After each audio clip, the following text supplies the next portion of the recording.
Everybody always wants to know when somebody is at the absolute top of their profession, and you clearly, all humility aside, you have to admit you are on the short list of the best comedians on the globe. So when did you decide that's what you wanted to do? On, in 1986, they built a comedy club between where I lived and where I worked called the Funny Bone Comedy Club in Arlington, Texas. And I was a window salesman. I sold windows and doors. And a guy that I worked with, a guy named Sam Bartholomew, went to the first open mic night, and he came to work the next day and said, "Ron, you're funnier than these guys, and you should go do this." And so I wrote 4 minutes of rip snorting comedy and had to audition with nobody, with the manager of the club and a couple of wait staff that were there that early. And I remember I got a laugh because one of my big jokes was my wife said, "These pants make me look big," and I said, "No, I'm pretty sure it's that fat ass," and which has been hacked a million times, but it was a really original piece of comedy 32 years ago. Yeah. And I just remember one of the waitresses who was just walking by just laughed out loud, and I'm like, boom, there's a laugh right there. I got a laugh. So even then, I only did it because I thought it would be fun. I never thought, and when you're from Fritch, Texas, or even Deer Park, Texas, they don't really talk a lot about the arts on career day. Yeah. They really don't. From where I was sitting, and from my dad's point of view, the best thing I could possibly end up being is a left-handed heliarc pipe welder. Right. Well, I was already right-handed, so that cuts my pay in half because, Yeah. those guys work in teams. Right. So the right-handed guy does one side, but it's like a left-handed boxer or pitcher, not very many of them. So if you're a left-handed heliarc pipe welder, especially if you can do it underwater, you can make a pretty good living. Right. And so that was, I'm like, well, if I can get over this right-handedness and, so Hold my breath. I hold my breath for a long time, I got quite a future. Yeah. And my dad always said, the best money is in construction. And even in Houston back then, I'd look at those skyscrapers. I go, well, what do those guys do? Yeah. It's like somebody else got to be doing something besides welding. Yeah. And so I was a pipe fitter's helper for a while, and I was pretty good at that. But I never really became them. So when was the first time you got paid for doing comedy? Did you get paid for that in 86? I don't think it was 86 because that would have been September 17th, 86. So I'm just over 32 years into it now. Yeah. So it probably would have been around February or March of the next year. I got paid to do this place called Corky's in Killeen, Texas, which is where Fort Hood is. Oh, yeah. So Corky's was really one of the funniest things I ever said. I said then because I was setting up a joke and I mentioned that there were 40,000 men stationed at Fort Hood, which there is, and this really well-dressed drunk lady hollers out, "Every one of them's a bad fuck." And I said, "Boy, it seems like after about 39,000 times, you start to go, maybe it's me.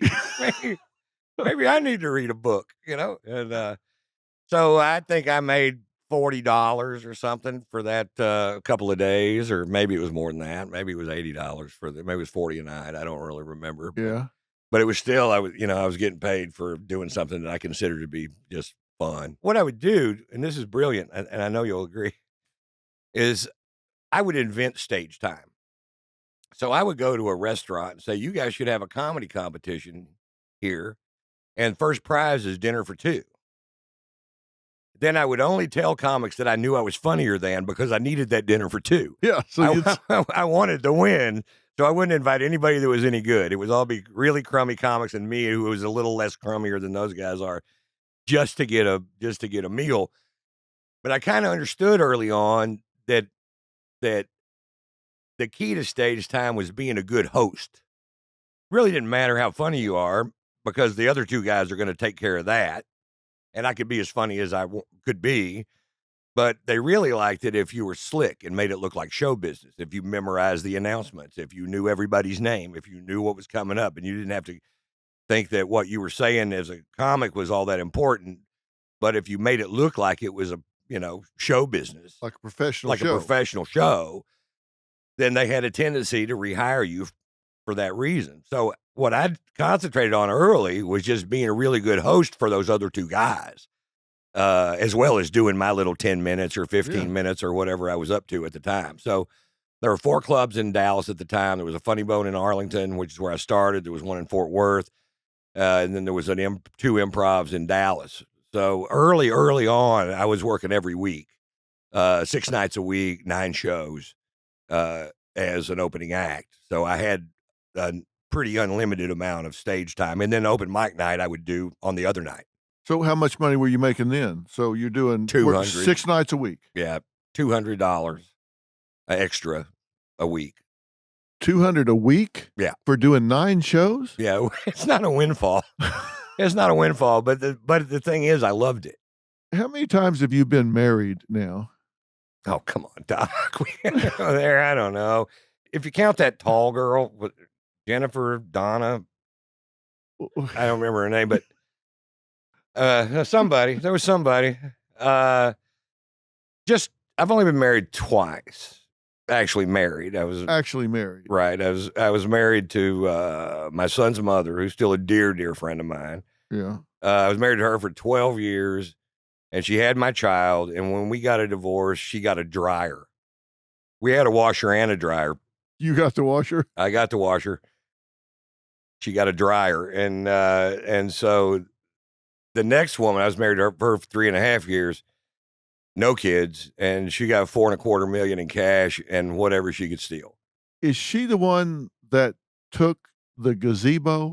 How do you even know about that? Well, I know about it because I was with you when they called you and told you she took the gazebo. Oh, that's right. How do you take a gazebo? Oh, so this thing is set in 2 feet of concrete. She hired a cherry picker to go over the top of my 12,000 square foot house, yanked this thing out of the ground, and then she bought a house right around the corner just to irritate me.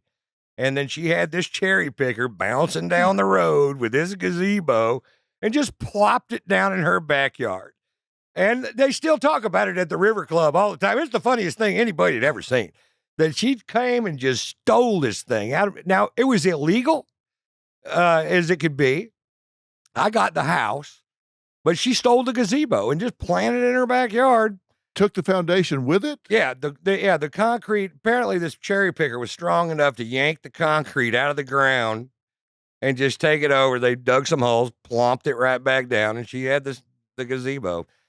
And I ended up just calling the company that did that and said, well, just make me another one because I'm not going back to court. No, because we were on the front 9 at Bel Air when they called you and told you she took your gazebo. I don't think I've ever seen you speechless. Right? Said, no, I'm rarely took speechless. My gazebo? My gazebo? What do How you even want take with a it? Gazebo? I didn't even realize it was gone at first. It wasn't even a big, it was a regular, just a 4-post thing that was custom made. There were actually 2 of them. I'm glad she didn't get them both. I just had another one made and just like it. And that's what matters to me. Your road manager for so long was Steve. Yeah. And I know you still miss him. And I got to know him well. I knew him right up till the end. Right. In fact, I knew him right up till the end because I had been to see him and right. You came to the hospital and spent some time with him and all. Do you think he had any regrets? We met when we were 6 years old. When we were 6 years old, our houses were right next to each other. My bedroom was right across from his bedroom. So we stayed up till all hours of the morning talking out the window. For the last 10 years of his life or 11 years of his life, he was my road manager. So we spent, and then we were literally, that's when we were doing 145 cities. We were together every day. He did everything for me. He had no ulterior motive other than to make my life better. And I had no ulterior motive than to make his life better. So we got to play some badass golf courses. and see things and tour and become friends that were completely inseparable. And I lost him young. Lost him young.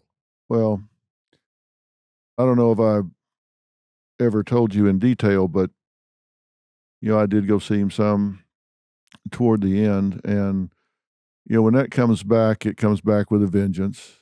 He had, for people that don't know, he had a very aggressive form of cancer, and, it can go into remission. When it comes back with a vengeance. It's a juggernaut. There's no stopping it.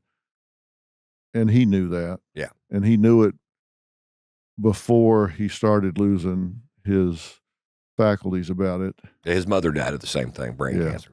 Yeah, and he knew. I asked him kind of the same question, if he had any regrets or if he had done anything different. He said the last 10 years or so of my life, he said, Ron has taken me on the ride of a lifetime. He said, who gets to do this? Who gets to do this? He said, this is going to end soon. I know it. If I'd have known 10 years ago this was going to end now, I wouldn't have changed a day of what we've done. That's a pretty good testament. Yeah. That's a pretty good testament. Yeah, he was amazing. So when you say you're a good friend, that's a pretty good test for a guy that's on his deathbed saying, I spent the last 10 years with Ron White, and if I'd have known 10 years ago it was my last 10 years, I would have spent every day of it with him.